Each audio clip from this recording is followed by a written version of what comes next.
So that is attachments. Next up on the chronological list is the heartbreaking The Beautiful, the Wonderful Eleanor Park. Eleanor Park. I love this book so much. I can't even. 10 stars. Oh! Yeah, I cannot articulate my feelings about Eleanor Park. Okay, so for Eleanor Park, It's not your typical Yeah. love story. I know everybody says, "Oh, this love story is not your typical love story." Bullshit. So you know how when you're getting sold a romance story, they say this is not your typical love story. But it is. It's like all the time your typical love story. But really, Eleanor Park, like, exceeded all of my expectations about romance.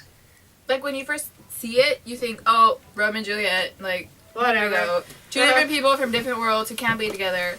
Who, you're like, been there, done that. Twilight did it. That was horrible. So, you're scared. You don't want to do it. I was scared, but she said it was really good. And it isn't.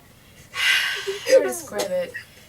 It takes it much more than the typical young adult, where it's like, he looked at me and I knew. And, or like, he looked at me and I didn't know what he was and I wanted to thinking. spend eternity with him, or something. It's nothing like that stupid, fluffy shit. But Eleanor Park, it was more meaningful.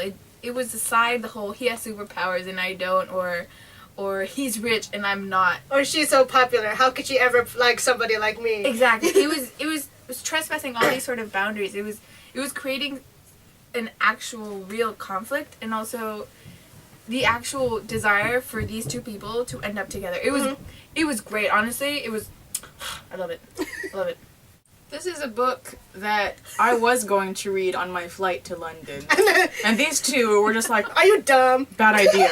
Bad idea. And I was like, right. Fine, I'll hold it off if you guys say so. I'll hold it off Whatever. if you say so. I read it when I came back from London, and I was like, they're right. They were right. I spent hours in my darkened room crying, holding the book to my bosom. It was terribly wonderful. It was heart-wrenching. Like, it was I can't amazing. even read this book. The point of this book is they're two misfits and they fall in love in the 80s.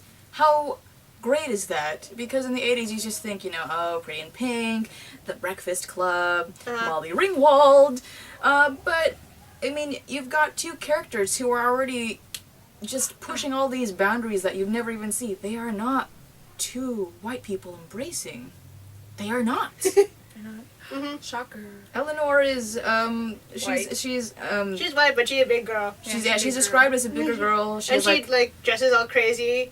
She got big red hair. Big red hair. Big red hair, like red as Ariel red. You know, that unrealistic red, but her hair is that red, and she doesn't dye it that way to be different. That's just how her hair is.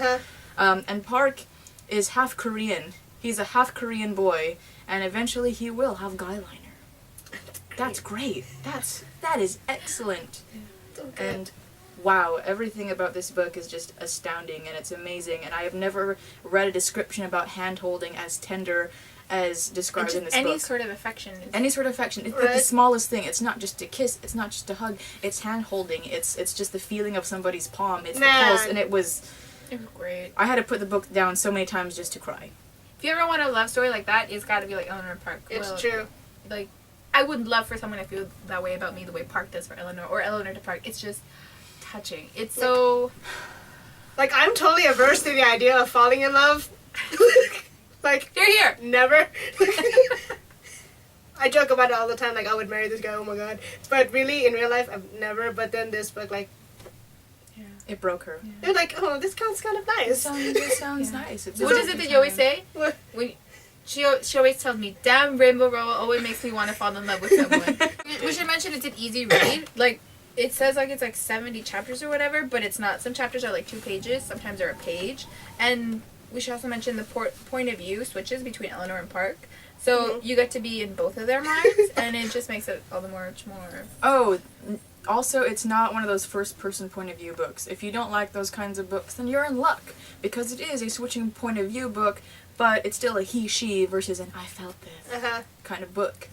And I think that's really, really excellent, because I feel like it's really, really difficult to do a switching point of view book when you're not saying, like, I felt this way, but then I felt this way, but what is he feeling? No. Yeah. No.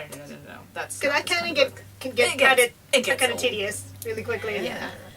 And another thing that I really liked about Eleanor Park was that it was mainly about them falling in love. It Yeah. wasn't many, like... Because, you know, you could have had a lot of, like, bullying issues or, like, stuff about race or stuff about weight or stuff about, like, It just Omen cut issues. straight to the chase. Like, you know, you can tell, like, all these things inform their characters, but it didn't make them in, like, the It wasn't entirety the of who they were. boundaries or it was just their love. It's just Yeah. a love story, like in its pure essence. Strip away all the plots and shit that happens in other stories. It was just a love story. It really is a love story. Well done. Okay. 5+ stars. Oh, what I liked a lot also about Eleanor and Park was that when they first meet, they literally did not want to talk to each other. Yeah. Not because out of malice or any, Or like... they smelled bad or whatever. Or because, like, they were too intimidated by each other. They just didn't want to talk because I don't want to deal with this right now.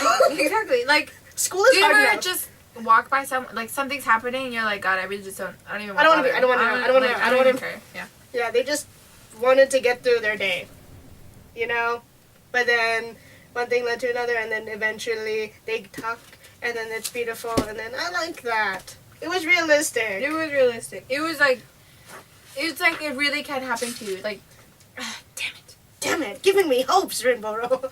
So Eleanor Park has apparently become the new standard. For me, at least. For Ren, at least, definitely it's gonna be up there for one of the best books of 2013? Yeah, it came out in 2013. Yeah, I read it in, like... Because what we have here is the advanced reader's copy, so we got to read it, like, in January, February. Perks of being a bookseller, guys. Like, But so it set a pretty high bar for the year. on a scale of 1 to Eleanor and Park, how good is this book? It has its own scale, guys. It has It's its own true. scale. Favorite part from Eleanor and Park? Well, the whole book is my favorite part. But a particularly nice part. They're on the bus, and they share his Walkman. Walkman. If you don't know what that is, I don't even know what to say to you. 1980s. Yeah. That's where a mixtape originated from. And he makes mixtapes. Like, and, so, this is Park. When they got on the bus, she took his Walkman without arguing, and without making him put it on for her. At the stop before hers, she handed it back. "You can borrow it," he said quietly. "Listen to the rest of the tape." "I don't want to break it," she said. "You're not going to break it. I don't want to use up the batteries. I don't care about the batteries." She looked at him then in the eye, maybe for the first time ever. Her hair looked even crazier than it had this morning, more frizzy than curly, like she was working on a big red afro. But her eyes were dead serious, cold sober. Any cliche you've ever heard to describe Clint Eastwood, those were Eleanor's eyes. "Really?" she said. "You don't care." "They're just batteries," he said. She emptied the batteries and the tape from Park's Walkman, handed it back to him, and then got off the bus without looking back. God, she was weird. Eleanor. The battery started to die at 1 a.m., but Eleanor kept listening for another hour until the voices slowed to a stop.